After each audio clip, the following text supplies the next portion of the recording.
Jai Hind students, welcome to Anjana's class. Students, today we are going to read the second part of the lesson number 3, Deep Water, from your book Flamingo of class 12th. Students, in the previous lesson or previous part, we have read about the childhood incident of William Douglas. In this part, the author remembers the incident which happened when he was 10 or 11 years old. He had decided to learn swimming at the YMCA pool at Yakima. His mother had often warned him of the dangers of the Yakima River, which she said was very treacherous as many cases of drowning had taken place in the river. The author considered the pool safe as it was 9 feet deep and 2 or 3 feet at the shallow end. Also, the drop was gradual. The author was conscious of his skinny legs and hated the idea of walking naked into the pool, but he subdued his pride and decided to pursue his intentions. Students, ये summary थी जो हमने last class में पढ़ा था इस lesson का part 1. आज हम देखते हैं part 2 of the lesson number 3, deep water, from your English book Flamingo. Few years later, when I came to know the waters of the Cascades, I wanted to get into them, and whenever I did, whether I was wading the titan of Bumping River or bathing in warm lake of the Good Rocks, the terror that had seized me in the pool would come back. It would take possession of me completely. My legs would become paralyzed. Icy horror would grab my heart. This handicap stayed with me as the years rolled by in canoe on Maine lakes, fishing for landlocked salmon, bass fishing in New Hampshire, trout fishing on the Chute and Metolius in Oregon, fishing for salmon on the Columbia at Bumping Lake in the Cascades. Wherever I went, the haunting fear of the water followed me. It ruined my fishing trips, deprived me of the joy of canoeing, boating, and swimming. The writer reminds or remembers his fear and relive time by time. लेखक लिखते हैं कि कुछ सालों बाद जब मैं cascade जो जल प्रपात होता है उसको देखा और मैंने जाने का निश्चय किया, wanted to get into them. मैंने उसमें जाने का निश्चय किया और जब भी मैंने ऐसे किया, I was wading the Titan or Bumping River or bathing in the warm lake of the Good Rocks, the terror that had seized me in the pool would come back. तो जो इस तरह का डर उनको स्विमिंग पूल में लगा था वो फिर उनके सामने आके खड़ा हो जाता और वो डर जाते. It would take possession of me completely. वो डर इन पर हावी हो जाता. My legs would become paralyzed. Icy horror would grab my heart. उनके पैर बिल्कुल पैरालाइज हो जाते, यानी पक्षाघात हो जाता पैरों में, और उनके हृदय में एकदम डर जम जाता. This handicap kept stayed with me as the years rolled by. कई सालों तक मुझ में ये डर बना रहा. In canoe on the Maine lakes, fishing for landlocked salmon, बास fishing in the new Hampshire.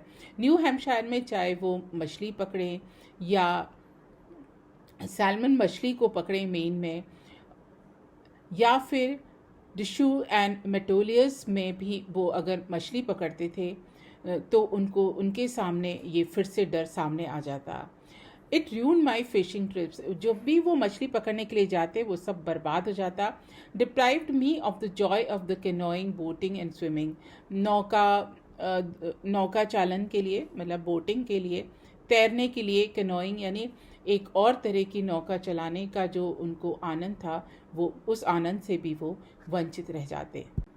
अभी तक हमने ये जाना कि लेखक जब भी कहीं मछली पकड़ने जाते या किसी वाटरफॉल में जाते तो अचानक से उनके सामने वही डर सामने आ जाता जब वो पहली बार स्विमिंग पूल में गए थे. Further, he says, I used every way I knew to overcome this fear, but it held me firmly in its grip. वो कहते हैं कि मैंने हर बार ये जाना कि मैं किस तरह से अपने डर पर जीत हासिल करूं, लेकिन हर बार डर मुझको जकड़ लेता. Finally, 1 October, I decided to get an instructor and learn to swim. और 1 अक्टूबर को मैंने निश्चय किया कि एक प्रशिक्षक से मैं तैरना सीखूंगा. I went to a pool and practice 5 days a week. मैं एक पूल में गया और मैंने एक सप्ताह में 5 दिन अभ्यास किया. एन आवर ईच डे, और हर दिन 1 घंटा. The instructor put a belt around me.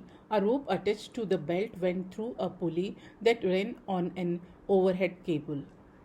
Instructor ने जो उनको सिखा रहे थे स्विमिंग, उन्होंने उनके कमर में एक बेल्ट को बांधा और बेल्ट से एक रस्सी को बांधकर पुली से लटका दिया. बच्चों, जैसे कभी आपने देखा होगा कि साइकिल की चेन होती है, वो किस तरह से घूमती है. एक साइकिल के अंदर एक जो रिंग होती है उसके कैसे घूमती है, कि वो भी एक पुली होती है. उसी तरह से इंस्ट्रक्टर ने पुली से एक रस्सी बांधकर लेखक की कमर में बांध दिया.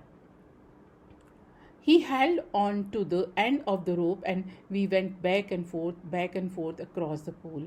वो रस्सी का एक सिरा पकड़े रहता और हम पीछे जाते, आगे जाते, पीछे जाते, आगे जाते.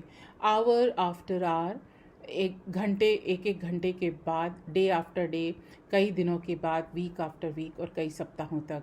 On each trip across the pool a bit of panic seized me. और जैसे ही हर बार जब मैं पूल में उतरता तो मुझको एक बार डर लगता.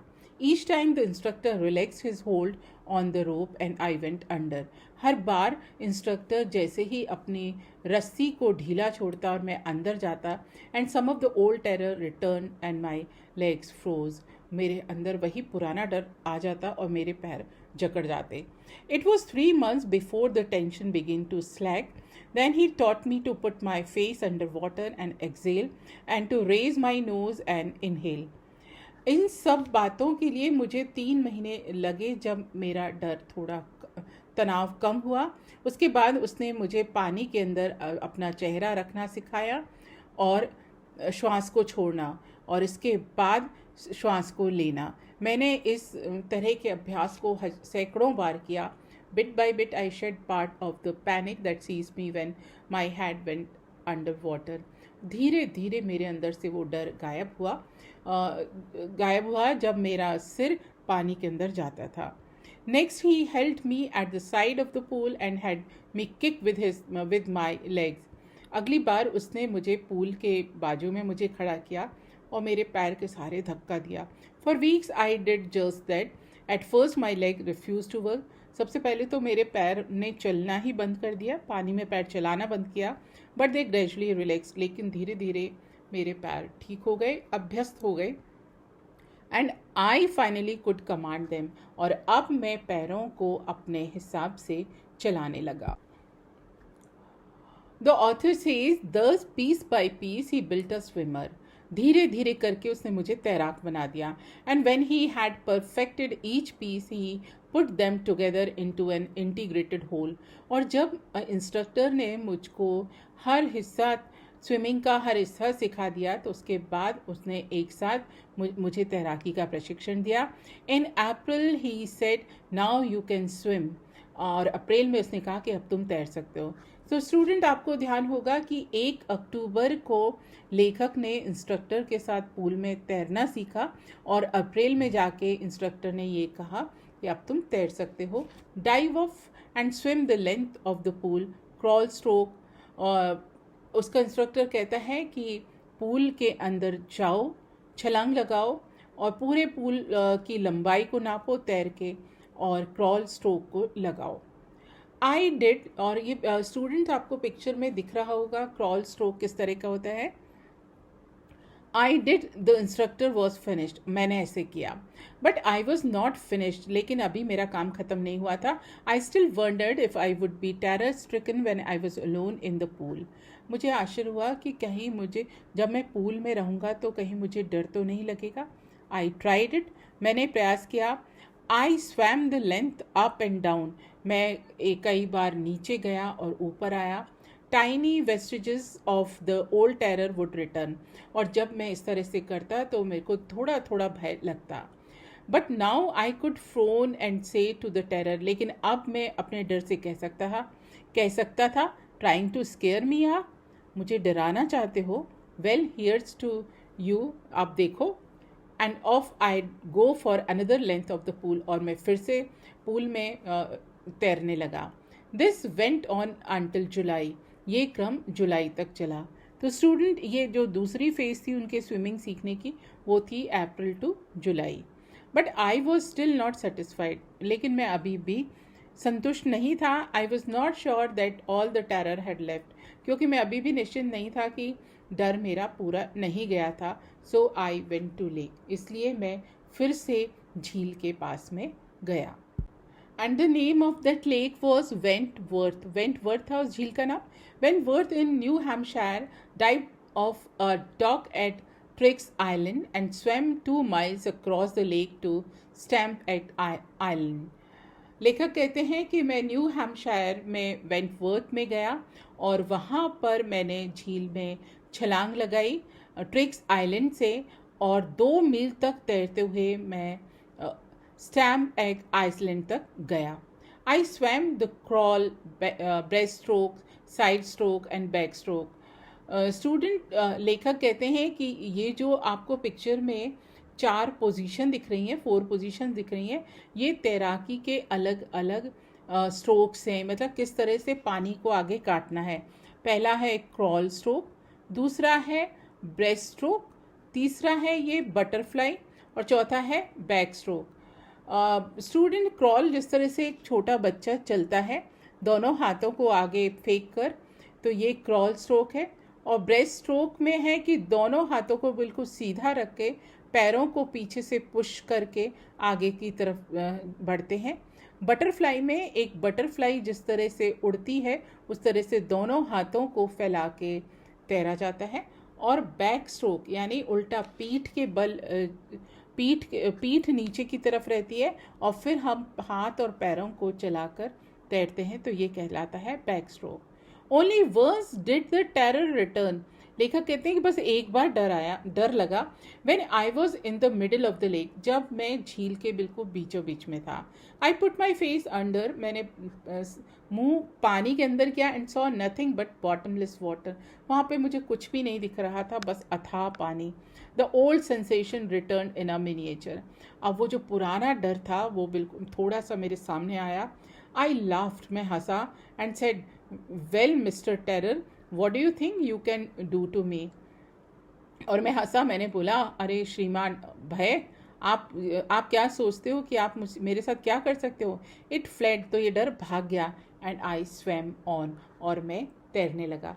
तो स्टूडेंट्स, ये जो हिस्सा है इस लेसन का या उनकी ऑटोबायोग्राफी का, उसमें ये लेखक धीरे धीरे बता रहे हैं कि पहले उनको तैराकी से कैसे डर लगता था, तैरने से, और उनका डर जब उनके इंस्ट्रक्टर ने उनको स्विमिंग सिखाई, प्रैक्टिस कराई, तो किस तरह से उनका डर धीरे धीरे खत्म हुआ। Students, the picture you are watching on the screen, the little boy is looking very happy, और देखिए अब उसको बिल्कुल भी डर नहीं लग रहा है। तो इस तरह की कुछ लेखक को भी लगा होगा। Later he says, yet I had residual doubts. At my first opportunity, I hurried west, went up the Titan or Conrad Meadows, up the Conrad Creek Trail to Mead Glacier, and camped in the high meadow by the side of Warm Lake. The next morning, I dived into lake and swam across to the other shore and back, just as Doe Corpron used to do. I shouted with joy, and Gilbert Peak returned the echo. I had conquered my fear of water. लेखक बताते हैं कि अब मुझे जो मेरा पहला अवसर था वो था कि मुझे टाइटन से कॉनरेड की तरफ जाना था, और फिर वहाँ से कॉनरेड क्रीक ट्रेल से मीड ग्लेशियर तक जाना था और वहाँ रुकना था मुझे, और इसके बाद हाई मीडो में रुक कर फिर उसके बाद साइड ऑफ वार्म लेक की तरफ जाना था। अगली सुबह जब लेखक ने एक छलांग लगाई झील में और वो दूसरे किनारे की तरफ तैरे, एज जो कॉर्पोरो यूज टू डू, जिस तरह से एक और तैराक किया करते थे, लेखक बहुत ज़ोर से खुशी से चिल्लाए और उनकी आवाज़ ने एको किया, मतलब गूंजी उनकी आवाज़ गिलबर्ट पीक पर। इस तरह से लेखक ने जो अपना पानी से जो उनका भय था उस पर उन्होंने अपनी विजय हासिल की। लेखक कहते हैं कि the experience had a deep meaning for me. This experience was very important for author, because he says the experience had a deep meaning for me, as only those who have known stark terror and conquered it can appreciate. लेखक कहते हैं कि जिनको डर लगा हो और जिन्होंने डर पर जीत हासिल की हो, वही मेरी इस एक्सपीरियंस को अप्रिशिएट कर सकते हैं, तारीफ़ कर सकते हैं। In death there is peace, जब मृत्यु होती है वहाँ बिल्कुल शांति है। There is terror only in the fear of death, लेकिन डर तो केवल मौत के भय में है। एज रूजवेल्ट न्यू, अमेरिकी राष्ट्रपति रूजवेल्ट भी जानते थे, अमेरिकन प्रेसिडेंट रूजवेल्ट के साथ में काफ़ी लंबा एसोसिएशन रहा है लेखक का। As Roosevelt knew when he said all we have to fear is fear itself. Roosevelt कहते हैं कि हमको केवल डर से डरना ही डर है, because I had experienced both the sensation of dying and the terror that fear of it can produce. The will to live somehow grew in intensity. चूँकि लेखक ने अपने अंदर एक सेंसेशन ऑफ डाइंग यानी मौत का डर की सनसनी का अनुभव किया था, और उस डर का अनुभव किया था जो यह जो सेंसेशन ऑफ डाइंग है ये निर्माण करता है, यानी मौत की सनसनी जो निर्माण करती है, उस डर को लेखक ने महसूस किया था। The will to live somehow grew in intensity. At last I felt release, लेकिन अब सब कुछ शांत हो गया। Free to walk the trails and climb the peaks and to brush aside fear, और अब मैं स्वतंत्र था चलने के लिए, पहाड़ियों पर चढ़ने के लिए और अपने डर को भगाने के लिए। तो स्टूडेंट्स, इस तरह से हमने ये लेसन पढ़ा deep water. Deep water is a story, is a part of the autobiography of the author, or in this lesson he talks about his fear of water. Students, let's see the question answer of this lesson. Students, question number 1, what is misadventure that William Douglas speaks about? William Douglas misadventure की बात करते हैं, what is that? And the answer is, William Douglas had just learned swimming. One day an 18-year-old big bruiser picked him up and tossed him into the 9 feet deep end of the YMCA pool. He hit the water surface in a sitting position. He swallowed water and went at once to the bottom. He nearly died in this misadventure. एक बार लेखक जब छोटे थे 10 और 11 years के, तब 18 year old एक लड़के ने उनको पूल में ढकेल दिया। तो जो ये उनका एक्सपीरियंस रहा, that was the misadventure. Question number 2, what were the series of emotions and fears that Douglas experienced when he was thrown into the pool? Douglas को जब पूल में फेंका गया तो उनके अंदर किस तरह के डर और भावना पैदा हुई? What plans did he make to come to the surface? और सतह पर आने के लिए उन्होंने क्या योजना बनाई? Answer, Douglas was frightened when he was thrown into the pool. However, he was not frightened out of his wits. While sinking down, he made a plan. He would make a big jump when his feet hit the bottom. He would come to the surface like a cork, lie flat on it, and paddle to the edge of the pool. उन्होंने ये plan बनाया कि वो नीचे जाएंगे और जैसे ही उनके पैर सतह को छुएंगे तो उछल कर वो एक कॉर्क की तरह फिर से सरफेस पे आ जाएंगे। Question number 3, how did this experience affect him? इस अनुभव ने उन पर क्या असर डाला? This experience revived his aversion to water. He shook and cried when he lay on his bed.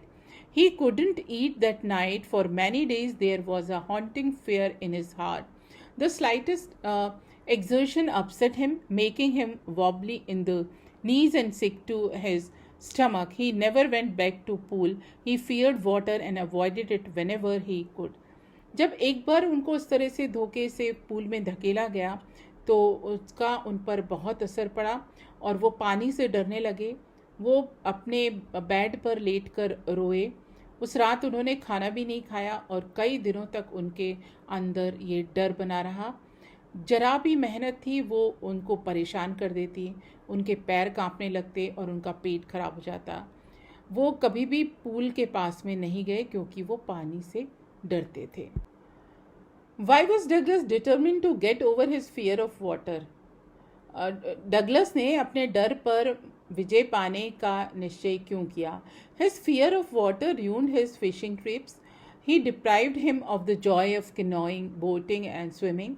Douglas used every way he knew to overcome this fear he had developed since childhood. Even as an adult, it held him firmly in its grip. He determined to get an instructor and learn swimming to get over this fear of water. लेखक कहते हैं कि जो इनको पानी से डर था उस वजह से ना तो वो नाव को चला पाते थे ना तैर सकते थे और डगलस ने हर तरह से कोशिश की डर से मुक्ति की। आखिरकार उन्होंने एक इंस्ट्रक्टर की मदद से पूल पर जाकर स्विमिंग करने का निश्चय किया। Question number 2, how did instructor build a swimmer out of Douglas? Douglas को स्विमर किस प्रकार बनाया गया? And the answer is the instructor built a swimmer out of Douglas piece by piece. For 3 months he held him high on a rope attached to his belt. He went back and forth across the pool. Panic seized the author every time. The instructor taught Douglas to put his face under water and exhale and to raise his nose and inhale. Then Douglas had to kick with his legs for many weeks till these relaxed. After 7 months, the instructor told him to swim the length of the pool. लगभग 7 महीनों की मेहनत के बाद instructor उनको तैयार कर पाया एक स्विमर के रूप में। उनको बार बार सिखाया गया। 3 महीनों तक तो उनको एक रस्सी के सहारे पानी में उतारा जाता। फिर इंस्ट्रक्टर ने उनको सिखाया कि पानी के अंदर जाने पर उनको श्वास छोड़ना है और पानी से बाहर आने पर उनको श्वास लेना है। इस तरह से 7 महीने के बाद वो तैराकी सीखे। Question number 3, how did Douglas make sure that he conquered the old terror? किस प्रकार से उन्होंने अपने पुराने भय पे जीत हासिल की? ये डगलस कैसे अपने बारे में निश्चिंत हुए? Douglas still felt terror stricken when he was alone in the pool. अकेले जब वो जाते थे पूल में तो उनको डर लगता था. The remnants of the old terror would return but he would rebuke it and go for another length of the pool. He was still not satisfied, so he went to Lake Wentworth in New Hampshire, dived off a dock at Triggs Island, and swam 2 miles across the lake. He had his residual doubts, so he went to Mead Glacier, dived into Warm Lake, and swam across to the other shore and back him. Thus he made sure that he had conquered the old terror. लेखक ने lake Wentworth में जाकर छलांग लगाई. इसके बाद में वो तैर कर झील के पार गए और इसके बाद मीड ग्लेशियर पे पहुँचे. वहाँ पर वार्म लेक में उन्होंने एक छलांग लगाई और उसके दूसरे किनारे पे पहुँचे. इस प्रकार से उन्होंने अपने डर पर मुक्ति पाई. Students, here are some more questions. Question number 1, how does Douglas make clear to the reader the sense of panic that gripped him as he almost drowned? Describe the details that have made the description vivid. ये आपको इसमें एक comprehension question है कि आपको book में से ये हिस्सा ढूंढना है कि किस प्रकार से वो ये बताते हैं, रीडर्स को ये बताते हैं कि वो कैसे लगभग डूब गए थे और उसका उन्होंने विवरण किस तरह से दिया. Douglas given a detailed account of his feeling and efforts to save himself from getting drowned. He uses literary devices to make the description graphic and vivid. For example, those 9 feet were more like 90. My lungs were ready to burst. I came up slowly. I opened my eyes and saw nothing but water. I grew panicky. I was suffocating. I tried to yell, but no sound came out. Question number 2, how did Douglas overcome his fear of water. Douglas का पानी से डर कैसे खत्म हुआ. When Douglas grew up he took the help of an instructor to learn swimming. His training went on from October to April. For 3 months, he was taken across the pool with the help of a rope. As he went under, terror filled him and his legs froze. The instructor taught him to exhale underwater and inhale through raised nose. He made him kick his legs to make them relax. Then he asked him to swim. He continued swimming from April to July. Still, all terror had not left. He swam 2 miles across Lake Wentworth and the whole length to the shore and back of the warm lake. Then he overcame his fear of water. Last question. Why does Douglas, as an adult, recount a childhood experience of terror and his conquering of it? Douglas वो अब जब वो बड़े हो जाते हैं तो अपने बचपन की डरने वाला अनुभव और उससे विजय पाने के अनुभव को वो क्यों याद करते हैं? What larger meaning does he draw from his experience? And the answer is, the experience of terror was a handicap Douglas suffered from during his childhood. His conquering of it shows his determination, willpower, and development of his personality. He drew a larger meaning from this experience. Indeed, there is peace, there is terror only in the fear of death. He had experienced both the sensation of dying and the terror that fear of it can produce. So the will to live somehow grew in intensity. He felt released, free to walk the mountain paths and climb the peaks and brush aside fear. Student, इस तरह से हमने class 12 की Flamingo book से lesson number 3 को complete किया. अब all you have to do is to note down question and answer in your notebook. And before this you just go through the lesson again and again to get a full idea of this lesson. Thank you, students. Thank you very much.